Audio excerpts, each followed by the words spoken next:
So many people use the RSI indicator the wrong way, and in today's video I'm going to show you guys how to use it. What's up guys, and welcome back to the channel. Don't forget to like, comment, and subscribe so I can help you become profitable. Now let's get right into it. RSI, the indicator. The definition of the RSI is, it stands for Relative Strength Index. It is a technical indicator that tracks price changes to help traders decide when to buy or sell. How does it work? The RSI is calculated on a scale of 0 to 100 as far as the strength of price. It is based on recent price movements over a set period of time, usually 14 candles or 14 trading days if you're on the daily chart. The RSI indicator compares the recent gains or losses to determine if a security is overbought or oversold. An RSI above 70 usually means that something is overbought, and an RSI under 30 usually means that something is in oversold conditions. Why is this useful? The RSI can help traders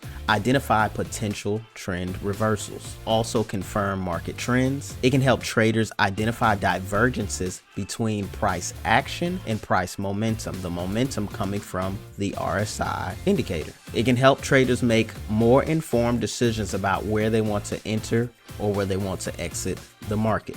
All right, let's move right to the charts. So if we look at this chart, we can see that we were in a downtrend. We were making lower highs and lower lows. We get a strong push to the upside, and then price dips back down lower.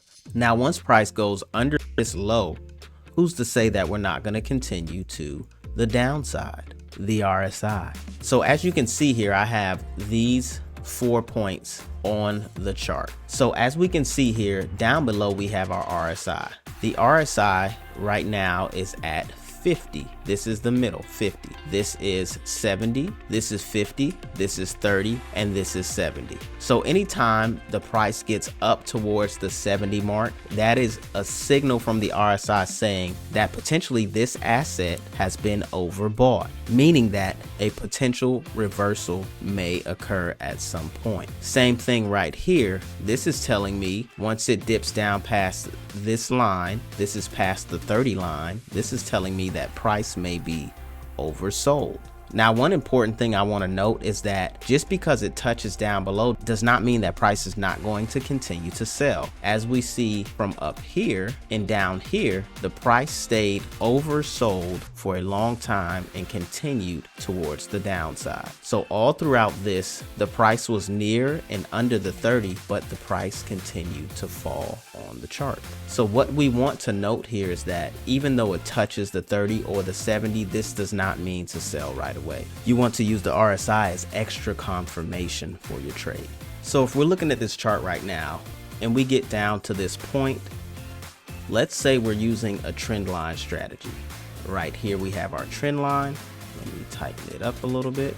So I just made a video on trading with trend lines. Right here we're respecting it, and then we have this big push up right here, breaking our trend line. It comes back down, it respects it, and then we have our signal to buy again right here. Now we would know that this is a good signal using the RSI. So we have what is called divergence, which is when the RSI is making different price movements compared to relative price action. What I mean by that is right now you can see that the market went down, up, and came back lower. But on the RSI, the price went down, up, and settled back higher. What this is called is divergence, which is a potential reversal signal. We have this big wick and doji candle sitting right here that is rejecting off of our trend line, which gives us another signal to buy. And then we have the break and close of this big bullish candle right here. With this bullish engulfing candle, that gives us an extra confirmation for our buy signal. We set our stop loss below that low, target some opposing liquidity, which gives you a sniper trade. As always, I hope you guys have enjoyed this video. Don't forget to like, comment, subscribe. I have a free Discord link down in the channel below if you want to connect with other traders in the community. I hope you guys enjoyed this video, and until next time, I'll catch you guys later. Peace.